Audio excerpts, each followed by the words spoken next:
Education Minister Favour Williams will now have to decide the way forward as it relates to the extension of special leave with full salary and benefits to Ruel Reid, who still holds the post of principal of Jamaica College. The school's board referred the matter to the minister following a meeting last night. The members voted unanimously to send Mrs. Williams a list of recommendations for action.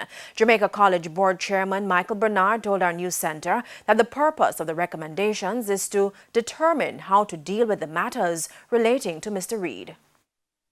So, in sense, really, the board, having deliberated, approved a recommendation or voted on it unanimously to send to the minister with firm recommendations that are working recommendations as it relates to dealing with matters related to Ruel Reid.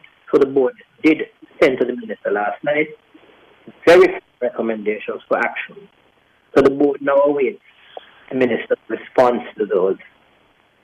So that's pretty much where we're at and as much as we can share. Unfortunately, I'm unable to share the details of those recommendations at this point because the minister should be allowed the opportunity to deliberate and share that with whether it's with the Prime Minister or her cabinet.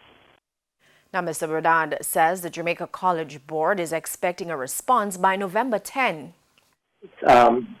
Special leave in November 20.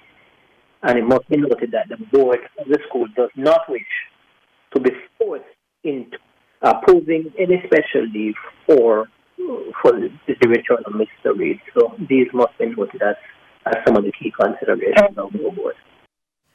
The Education Minister indicated in the House of Representatives on Wednesday that it was the Jamaica College Board that had the authority to determine the fate of Mr. Reid as principal based on the education regulations.